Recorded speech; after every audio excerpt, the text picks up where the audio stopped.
जय श्री राधा कृष्ण। होलक अष्टक आने वाले हैं। होलक अष्टक शब्द होली और अष्टक दो शब्दों से मिलकर बना है, जिसका अर्थ होता है होली के 8 दिन। होलक अष्टक होली से 8 दिन पहले शुरू हो जाते हैं। धार्मिक मान्यता के अनुसार इन 8 दिनों में कोई भी शुभ मांगलिक कार्यक्रम जैसे शादी, ब्याह, मुंडन, गृह प्रवेश आदि नहीं करने चाहिए, पूरी तरह वर्जित है। होलक अष्टक के दौरान सभी ग्रह उग्र स्वभाव में रहते हैं, जिसके कारण शुभ कार्यों का अच्छा फल हमें नहीं मिल पाता। तो आज इस वीडियो में हम इसी विषय पे चर्चा कर रहे हैं कि इस साल 2025 में होलक अष्टक की डेट क्या है और 8 दिन तक कौन कौन से काम नहीं करने चाहिए। इसके अलावा आपको एक बड़ी इंपॉर्टेंट इंफॉर्मेशन दूंगी ब्रज की होली के विषय में। देखो, ब्रज की होली विश्व प्रसिद्ध है। ब्रज में अलग अलग तरह की होली खेली जाती है। लठमार होली, लड्डू होली, है ना, छड़ी होली, फूलों की होली। तो आज इस वीडियो में होलक अष्टक के साथ आपको ब्रज में किस जगह किस दिन कौन सी होली खेली जाएगी उसकी पूरी जानकारी देंगे। वीडियो शुरू करने से पहले एक रिक्वेस्ट, अगर चैनल पर नए हो तो जल्दी से चैनल सब्सक्राइब कर देना, और अगर आने वाले व्रत त्योहारों का रिमाइंडर अपने फोन पर पाना चाहते हो तो व्रत लिखकर 9821025751 पर व्हाट्सएप मैसेज करना। अब चर्चा शुरू करते हैं।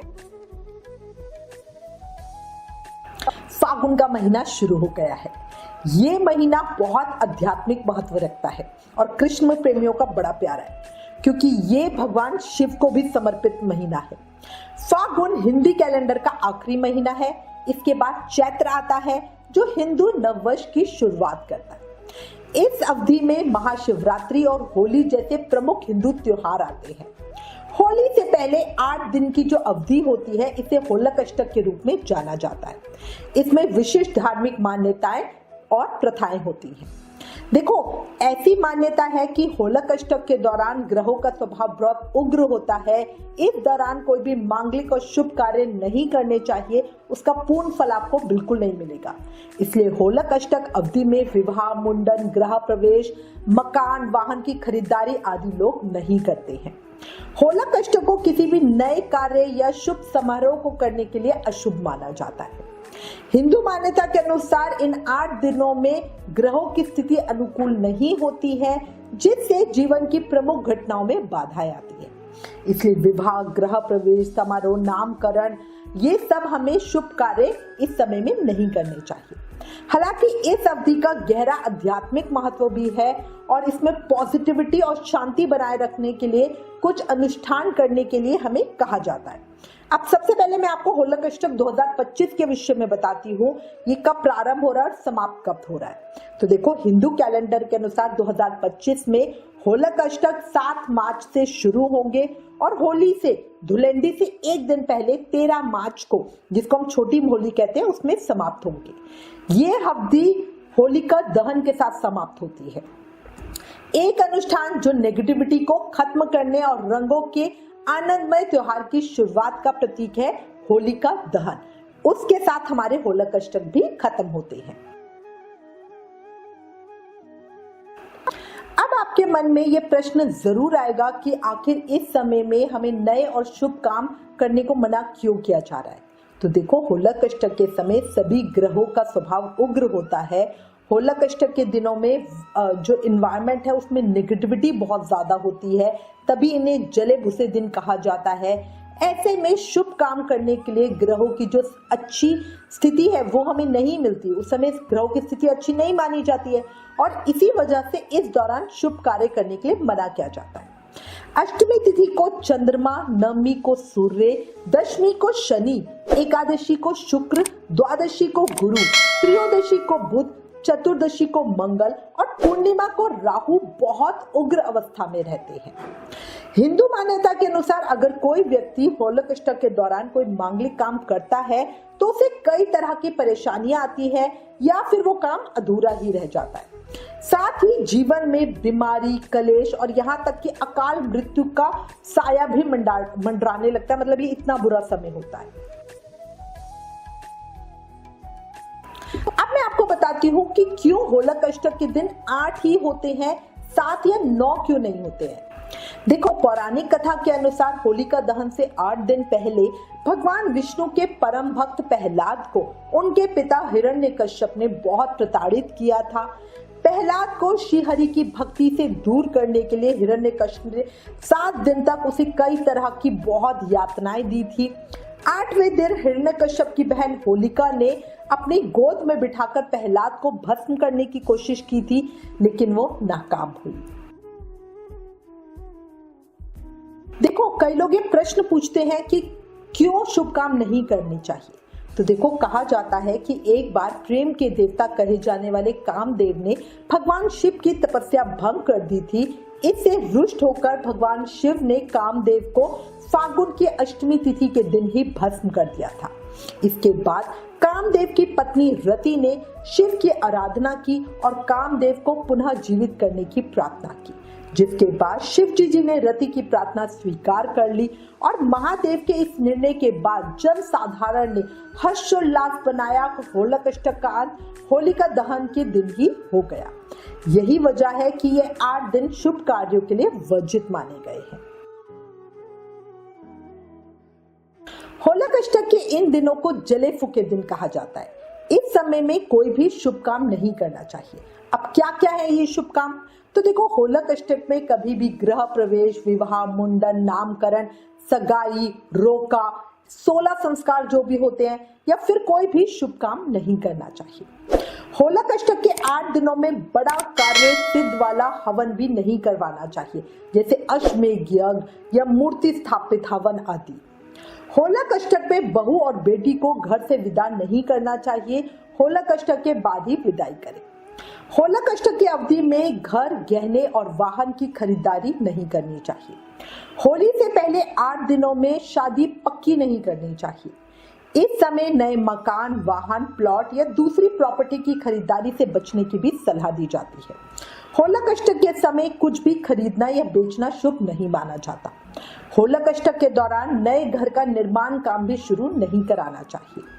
अच्छा, इसके अलावा इस दौरान नौकरी चेंज नहीं करनी चाहिए, नई नौकरी नहीं ज्वाइन करनी चाहिए।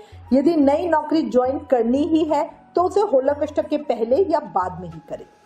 ये भी कहा जाता है कि होलिकाष्टक के समय में कोई भी नया बिजनेस नहीं शुरू करना चाहिए या बड़ी इन्वेस्टमेंट करने से बचना चाहिए।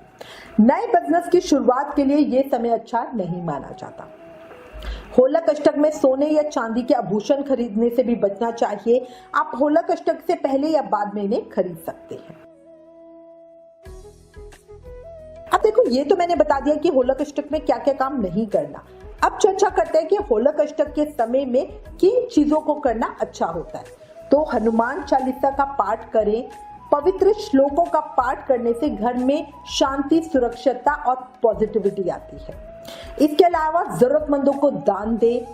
भोजन, कपड़े और पैसे देना बहुत पुण्य का काम माना गया है। इससे समृद्धि और प्रभु का आशीर्वाद मिलता है। इसके अलावा पितृ तर्पण करें। इस दौरान पूर्वजों को श्रद्धांजलि देने से पूर्वजों का आशीर्वाद और पॉजिटिविटी मिलती है। अच्छा, इसके अलावा आप ग्रह शांति प्रार्थना कर सकते हो, ग्रह शांति की पूजा कर सकते हो। इन अनुष्ठानों को करने से ग्रहों की चाल नेगेटिव से जो उनकी नेगेटिविटी होती है वो बहुत कम हो जाती है और जीवन में सद्भाव आता है। इसके अलावा वैदिक ज्योतिषी के अनुसार होलिकाष्टक के समय देवी देवताओं की पूजा पाठ करना शुभ माना गया है। इस अवधि में भगवान विष्णु की उपासना करने से जीवन की तकलीफें दूर होती है। होलिकाष्टक की अवधि में महामृत्युंजय मंत्र का जाप करना चाहिए। ऐसा करने से अकाल मृत्यु का भय भी दूर होता है। अब चर्चा करते हैं ब्रज उत्सव की। तो देखो, ब्रज में होली महोत्सव की अलग ही शान, अलग ही रंग होता है। अगर संभव हो तो होली पर अपने कान्हा के साथ होली खेलने जरूर जाएं। ब्रज में बसंत पंचमी से शुरू होकर 40 दिनों के रंग उत्सव के दौरान ब्रज में अलग अलग तरह से होली खेली जाती है। ब्रज में होलिकाष्टक से होली उत्सव की शुरुआत हो जाती है। राधा रमन जी मंदिर में होलिकाष्टक से रोज समाज गायन होता है। अब मैं आपको थोड़ा सा शेड्यूल बता देती हूँ। ब्रज में होली उत्सव की जो तिथि वगैरह उसकी जानकारी दे देती हूँ। तो देखो, 7 मार्च नंदगांव में फाग आमंत्रण उत्सव होगा। फाग आमंत्रण का अर्थ है कि होली खेलने के लिए सखियों को न्योता देना। इस दिन बरसाना के श्री राधा रानी मंदिर में लड्डू मार होली का आयोजन किया जाएगा। होलक अष्टक प्रारंभ हो जाएंगे। बरसाना में लड्डू होली शिव जी मंदिर बरसाना में होगी, है ना। ऊपर लड्डू होली सिर्फ बरसाना में ही देखने को मिलती है। यहाँ लठमार होली से एक दिन पहले लड्डू होली राधा रानी मंदिर में मनाई जाती है। इसमें लड्डू बरसाए जाते हैं। अच्छा, 8 मार्च को बरसाना के राधा रानी मंदिर में लठमार होली होगी। द्वापर युग में श्री कृष्ण ने राधा रानी और गोपियों के साथ लठमार होली खेलने की शुरुआत की थी और उसके बाद से ही इस परंपरा की शुरुआत हुई और तब से आज तक लोग बड़े आनंद के साथ लठमार होली खेलते हैं। 9 मार्च को लठमार होली नंदगांव में है। 10 मार्च यानी रंग भरी एकादशी के दिन बांके बिहारी जी मंदिर और श्री कृष्ण के जन्म स्थान में रंग भरी होली खेली जाएगी। 10 मार्च को वृंदावन स्थित बांके बिहारी जी मंदिर में ठाकुर जी अपने भक्तों के संग होली खेलेंगे और इसी के साथ श्री कृष्ण जन्मभूमि श्री द्वारकाधीश जी मंदिर मथुरा में ठाकुर जी भक्तों के साथ होली खेलेंगे। 11 मार्च को द्वारकाधीश मंदिर में होली और गोकुल में छड़ी मार होली खेली जाएगी। देखो, जहां बरसाना और नंदगांव में लठमार होली खेली जाती है, वहीं गोकुल में छड़ी से होली खेलते हैं। गोकुल में भगवान कृष्ण बाल स्वरूप में है, इसलिए यहाँ छड़ी का प्रयोग किया जाता है। गोकुल के रमन रेती में होली उत्सव आयोजित होता है। 12 मार्च 2025 को वृंदावन में बांके बिहारी जी मंदिर में होली खेली जाएगी और जो समाज है उनका गायन तो होगा ही होगा। होली का डोला निकला जाएगा। राधा गोपीनाथ मंदिर वृंदावन में विधवा महिला द्वारा होली खेली जाती है। 13 मार्च को होली का दहन होगा, छोटी होली होगी और बांके बिहारी जी मंदिर में फूलों की होली खेली जाएगी। द्वारकाधीश जी मंदिर में डोला होगा और मथुरा के विश्राम घाट में होली उत्सव होगा। 14 मार्च को रंग वाली होली मथुरा वृंदावन में खेली जाएगी। ये धुलंडी बड़ी होली होगी। ब्रज में द्वारकाधीश जी मंदिर में टेसू के फूल अबीर गुलाल से होली खेली जाती है और भक्तों पर रंग बिरंगा पानी डाला जाता है। 15 मार्च को बलदेव में दाऊजी मंदिर में हुरंगा होता है, बहुत वर्ल्ड फेमस है। ब्रज में बलदेव के हुरंगा वाले दिन तक होली समाप्ति की ओर होती है, जिसके चलते सभी अधिकारी हुरंगे में पहुंचते हैं, इसका पूरा आनंद उठाते हैं। दाऊजी का हुरंगा होली भगवान श्री कृष्ण के बड़े भाई बलदेव जी पर केंद्रित है। दाऊजी का हुरंगा दाऊजी मंदिर में आयोजित किया जाता है। 16 मार्च 2025 में नंदगांव का हुरंगा होगा। 17 मार्च 2025 को गांव जाव का परांगत हुरंगा होगा। 18 मार्च 2025 को मुखरई का चरकुला नृत्य होगा और 21 मार्च 2025 को रंग पंचमी मनाई जाएगी। 22 मार्च 2025 को वृंदावन के रंगनाथ जी में होली रंग पंचमी पर 40 दिवसीय रंगोत्सव के समापन के साथ होगा। और इसी के साथ मैं उम्मीद करती हूँ इस वीडियो में दी गई जानकारी आपके लिए उपयोगी होगी। इससे रिलेटेड अगर आपके पास कोई भी कमेंट या सजेशन है तो प्लीज हमें लिखें। ज्ञान बांटने से बढ़ता है, इसलिए इस वीडियो को ज्यादा से ज्यादा शेयर करें। आप हमें फेसबुक और इंस्टाग्राम पे भी जरूर फॉलो करें। Please like, share and subscribe. Thank you. जय श्री राधा कृष्ण।